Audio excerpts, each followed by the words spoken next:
ever wondered what would happen if Kaiser joined Blue Lock from the very beginning? How would his presence impact the entire Blue Lock timeline? Would Izagi still become the hero? And most importantly, who would end up as the #1 striker? Well, for starters, we'll assume Ego accepted Kaiser as part of the 300 players the moment he knew Kaiser had interest in Blue Lock. This would make sense, since Ego would want to use Kaiser's talent to push his strikers to an even higher level, and at the same time get rid of any weak egos lying around. So, Kaiser goes undercover, pretending to be a Japanese player and hiding his true potential from the very beginning. As for his first victim, that would be none other than Kira. You see, having heard from Blue Lock the same way Sai did, there were two things that spiked Kaiser's interest: the egoist philosophy and the one player called the Jewel of Japan. So, on day 1, after Ego throws everyone into a chaotic tag game, Kaiser starts hunting the best player almost immediately, and poor Kira doesn't even stand a chance. Without much effort, Kaiser would now be the one to quickly eliminate Kira from the Blue Lock program instead of Izagi in the original storyline.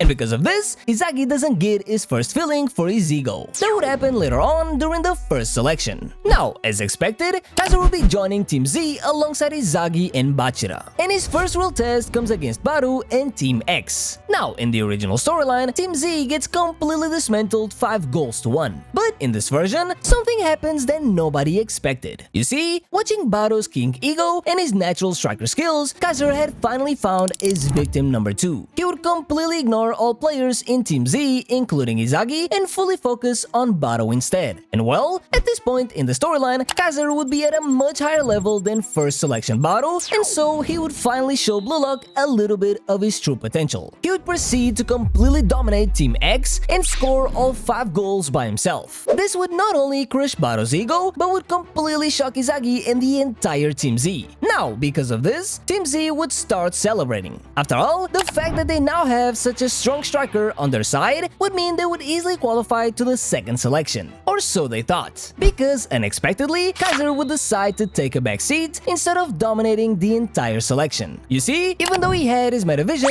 and his Kaiser impact already developed, he still has no idea who the best strikers are, and so decides to see what weapons Team Z has to offer. Now, the rest of Team Z would definitely find this a little weird at first, but with their mind focused on surviving and being the ones to score a goal, everyone just decided to ignore Kaiser and pay him no attention. But you see, this is where they messed up, because it wouldn't take long for 2 players to catch his eye. It's in the game against Team Y where things really get interesting. You see, in this match, Kaiser would take an interest in not only Bachira's insane dribbling, but more importantly, he would finally get to see the real Izagi for the first time. After completely dominating and beating Nico in an IQ battle, and living the feeling of seeing others defeated, Izagi's ego would finally start to show. And that would give Kaiser exactly what he was looking for. Moving forward, he would no longer take a secondary role, but instead have the goal to devour Izagi and make him feel how Nico felt. He would finally show Izagi and Bachira a little more of his potential, completely dominating the rest of the first selection, easily defeating Team W and Nagi's team by scoring every single goal by himself. Kaiser's current level would be way too much for them to handle, sending every player in the first selection into despair when faced with a massive gap between themselves and this one striker. This would not only get rid of all the weak-minded players like Ego planned, but would now shift the goal of the strongest candidates lying around. You see, players like Izagi, Baru, and Bachira would now set Kaiser as their new target, and so creating a rivalry that would push these Blue Lock players to even higher levels than the original storyline. As for Nagi and Reo, well, instead of taking interest in Izagi after getting his first loss, in this alternative timeline, something different would happen. After having faced such an overwhelming defeat for the first time, the lazy genius would now focus everything on beating Kaiser instead. But that would have to happen during the second selection. And here's where things get interesting. In the second selection, with Kaiser in the picture, Nagi would no longer join Bachira and Izagi. Instead, Kaiser would take that place, while Nagi continues by Reo's side. But the big changes are still yet to come. You see, just like in the original timeline, their first match would be against Rin and the top 3 in Blue Lock. As expected, this would be exactly what Kaiser was looking for. After all this time stuck in Team Z, Kaiser would finally get the chance to go against Blue Lock's #1. But at first, not much changes. Kaiser would once again let another striker take the stage, and so test all of Rin's skills. Because of that, just like in the original timeline, Rin would start the match by completely devouring Izagi and Bachira and showing the real gap between them and Blue Lock's #1. But little did he know that Kaiser would be waiting for this exact moment. You see, after testing Rin's level, Kaiser would finally use his metavision for the very first time, and nobody in that match was ready for it. Kaiser would completely dismantle Rin's team, making the previously dominant number 1 look slow and weak, and so completely destroying Rin's ego. In this alternative version, thanks to Kaiser's presence, Izagi's team would actually beat Rin in their first match during the second selection and clear the first stage almost immediately. As for the player they pick up, well, isn't it obvious? Much like Rin later in the original storyline, Kaiser would not let his chance get away, and so he would pick up Itoshi Rin as their next player. You see, with the goal of destroying everyone's ego, Kaiser would want Izagi and Rin to have a close seat to watch his success. Now, as for the last match of the second selection, well, looking at the other teams, without Izagi, it's safe to assume Nagi ends up teaming with Ryo and Zantetsu. Takemitsu and Aryu would end up picking up Baru from the 2v2s, and Chigiri, Kunigami, and Raichi would form team number 3. Now, out of these 3 teams, who would be more likely to face our squad?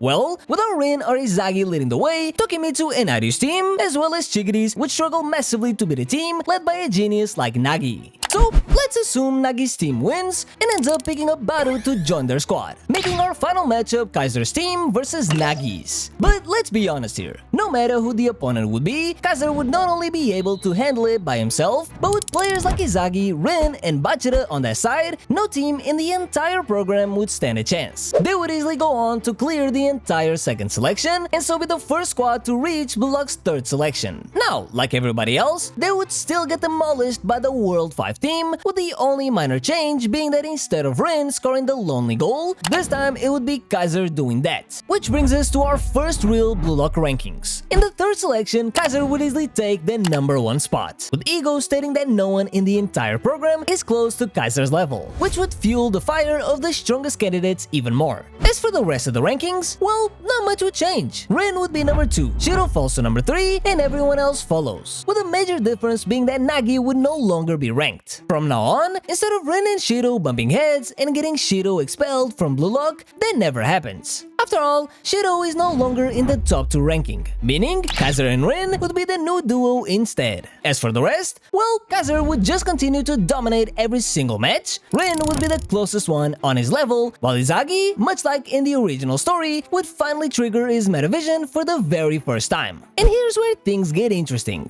After witnessing this, Kaiser's interest on Izagi grows larger. After all, at this point in the story, he had forgotten all about him, since players like Shiro and Rin had appeared before him. But now, that attention had shifted once again, which would now lead us to the match against Japan's U20 team. Now, you might be wondering how Blue Lock's starting 11 might look this time around. And well, let's see. Although Kaiser can be selected for Japan's national team, Ego wouldn't care about that. He wants to push his top strikers to achieve their respective flow states, therefore, he would allow Kaiser to play anyway. So, with Kaiser and Shiro in the lineup, 2 players had to be subbed out. After all, there's not enough spots for every striker. And these 2 are without a doubt Otoya and Kenyu Yukimiya. As for the real match, the moment the game kicks off, Kaiser and Sai would spot each other almost immediately. You see, being 2 world-class players and having heard of each other before, they would not shy away from this challenge. So, just like he did with Rin in the second selection, Kaiser would shift focus from Blue Lock all the way to Itoshi Sai. What follows is something that nobody expected. Kaiser goes at Sai with everything he has. For the very first time, he would bring out his full metavision as well as his Kaiser impact, known as the fastest shot in the entire world. In this version, even Sai for just a split second doesn't see it coming.